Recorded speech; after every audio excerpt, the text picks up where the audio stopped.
नमस्कार। आप सभी लोगों को रामनवमी की हार्दिक शुभकामनाएं। तारक ब्रह्म सदाशिव, तारक ब्रह्म श्री कृष्ण जी के साथ भगवान श्री रामचंद्र जी हिंदू संप्रदाय में सर्वाधिक माने जाने वाले भगवान हैं। उनको मर्यादा पुरुषोत्तम कहा गया। वह त्याग का, समर्पण का, कर्तव्य निष्ठा का, न्यायपरायणता का प्रतीक है। मगर आज हम लोग उनके नाम की, श्री राम, राम शब्द की दार्शनिक व्याख्या को देखेंगे। देश काल पात्र की बंधन से मुक्त करके उनको महान बनाते हैं। आज हम लोग इसी में चर्चा करेंगे। आइए वीडियो को शुरू करते हैं। राम शब्द की एक व्याख्या यह है, राति महीधर इत्यर्थे राम। राति का रा और महीधर का मौ लेकर राम होता है। राति महीधर का मतलब होता है जो रात में रात को दूर करके उजाला लाता है, मतलब सूर्य, दिवाकर, भानु। तो इस भौतिक दुनिया में, ब्रह्मांड में परमात्मा ही अपने आप को व्यक्त किए है। उनका एक रूप है विभिन्न सूर्य, मतलब नक्षत्र। लेकिन मनुष्य के जीवन में इस भौतिक अस्तित्व के बाद भी मानसिक एक अस्तित्व होता है।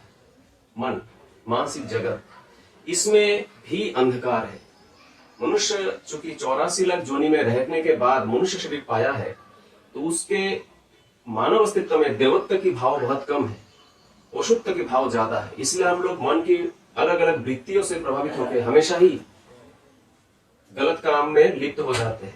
तो पशु वृत्तियों की जो प्रभाव है, इससे बचने के लिए हमारे मन में एक विवेक चाहिए, संवेद चाहिए। ये संवेद जगता है किसके द्वारा? ये संवेद जगता है राम के द्वारा। मतलब हमारी जो मन है, हमारे मन में जो परमात्मा की कृपा फलीभूत होंगे, तो उसको महसूस करने के लिए भी विवेक चाहिए। गीता में यही बोला गया है, मनः प्रज्ञमय वचन। मन वो लगाम है जिसके द्वारा उसके जो भोरे रूप इंद्रिय है, इन इंद्रियों को कंट्रोल करता है। तो हमारे इस मन को गलत कर्म से बचा के रखने के लिए जो संबित हमारे मन में जागृत होते हैं, वो राम जी की कृपा से होते हैं।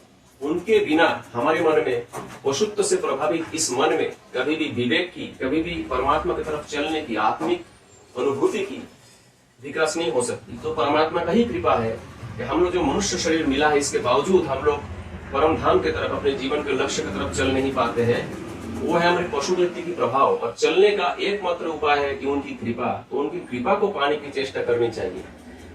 और मानसिक जगत में हम लोग जो बौद्धिक विकास के द्वारा उन्नति की है, इस दुनिया में रह रहे उन्नत दुनिया में, इसमें भी हम लोग बहुत ऐसे उद्भावन करते हैं जो मनुष्य जीवन को, मानव अस्तित्व को खतरा की तरफ ले चलता है। मतलब मानव अस्तित्व के लिए थ्रेटनिंग है। ऐसे भी बहुत सारे उद्भावन हुए हैं। तो मानसिक अस्तित्व को प्योर रखने के लिए, पूर्णता देने के लिए उस महीधर की, उस परमात्मा की कृपा बहुत जरूरी है। आत्मिक जगत में चलने के लिए भी उनकी कृपा के बिना हम उनकी तरफ चल नहीं सकते, क्योंकि वह महान है और हम क्या है, माया में आबद्ध है। इसलिए श्री कृष्ण ने भी कहा कि मामे वजे प्रपद्यन्ते माया में तंग तरन्ति। हम लोग जो है माया में आबद्ध है। इस माया को हम लोग तोड़ के अपनी शक्ति से आगे नहीं निकल सकते जब तक उनकी कृपा ना हो। तो राम की एक व्याख्या होगी राति महीधर, जो इस भौतिक जगत की, मानसिक जगत की तथा आत्मिक जगत की अंधकार को दूर करके वह हमें आत्मिक प्रगति की तरफ ले चलते हैं।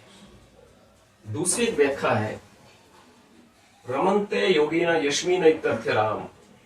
मतलब योगी लोग, साधु सन्यासी लोग, जो लोग परमात्मा को पाने के लिए अपने जीवन को समर्पण कर दिए हैं, उनकी भजन कीर्तन में ही लगा है, वे जिनके नाम सुनते ही रम जाते हैं, उनके बिना रह नहीं सकते। अपने मन गदगद उठता है प्रभु की याद करके। वो सत्ता है राम। रमन्ते योगिना यस्मिन इत्यर्थे राम। तो कौन हो सकते हैं? केवल परमात्मा ही हो सकता है जो किसी भी योगी के मन को अपनी तरफ खींच ले। योगी जो कि भोगी नहीं हो सकते, इसलिए वह केवल एक सत्ता, उसी एक परम सत्ता के लिए ही आकुल है, व्याकुल है। उनके तरफ ही अपने सारी आकुतियों को ले चलते हैं। इसलिए योगी लोगों के जो आकर्षण की मुख्य केंद्र है, वो है राम। तीसरा एक व्याख्या यह आता है जो हम लोग आमतौर पर जानते हैं कि श्री रामचंद्र जी रावण के मृत्यु के कारण थे। इसलिए राम शब्द का और एक मतलब निकलता है रावणस्य मरणम इत्यर्थ राम। रावण का रा और मरणम का म लेके राम होता है। तो जो सत्ता की उपस्थिति के कारण रावण की मृत्यु होती है वह है राम। अगर हम लोग हिस्ट्रिक कैरेक्टर को ही लेंगे तो रावण तो चले गए हजारों साल पहले, लेकिन उसके बाद भी क्या इस दुनिया में रावण की प्रभाव कम हुआ है? नहीं हुआ है। क्यों? क्योंकि हर व्यक्ति के अंदर राम और रावण दोनों के ही निवास है। धर्म क्षेत्र कुरुक्षेत्र दोनों ही हमारे मन के अंदर है। जब हम अपने विवेक के हिसाब से चलेंगे, आत्मिक बातों को, धार्मिक लक्षणों को अपने अंदर प्रस्फुटित करने की चेष्टा करेंगे, तब हम राम बनते जाएंगे। और जैसे हम पशु वृत्ति के द्वारा प्रभावित होकर पशुत्व की तरफ चलेंगे तो हम ही रावण है। तो राम और रावण की युद्ध हमारे अंदर, प्रत्येक व्यक्ति के अंदर अहरह चल रहा है और आजीवन चलता रहेगा, अनंत काल तक चलता रहेगा। तो इस रावण के मृत्यु के जो कारण है वो कैसे हो सकता है?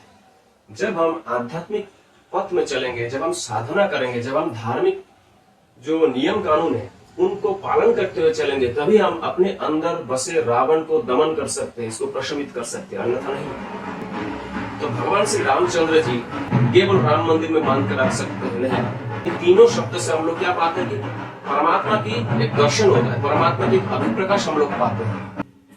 वस्तुतः हर इंसान के अंदर ये रावण है। रावण को हम लोग जानते कि उनके 10 सर था। एक्चुअली 10 सर का मतलब होता है 10 दिशाएं, जो 6 दिशाएं है, पूर्व पश्चिम उत्तर दक्षिण और ऊर्ध्व अध, उसके साथ 4 अनुदिश है, ईशान अग्नि नैऋत्य और वायु। तो मनुष्य का मन इस 10 दिशा में हमेशा व्यक्त रहता है।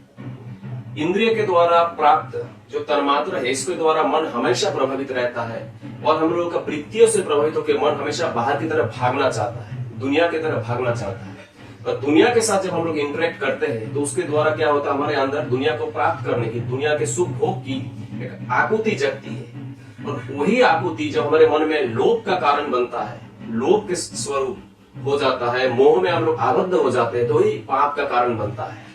तो रावण जो है ये 10 सर वाला रावण हम हर इंसान है। उसके अंदर जो वृत्तियां है 50 वृत्ति, अंदरूनी और बाह्य मिला के 100 हो जाते हैं। 10 दिशा में काम करने के कारण ही 1000 वृत्ति हो जाती है, जिसको हम लोग कहते हैं कि 1000 वृत्तियों के नियंत्रण केंद्र सहस्रार चक्र में है। सहस्र मतलब होता है 1000। तो हर इंसान के जो राम है वो यहाँ पे सर के ऊपर सहस्रार चक्र में निवास है, गुरु चक्र में उनका पीठ है।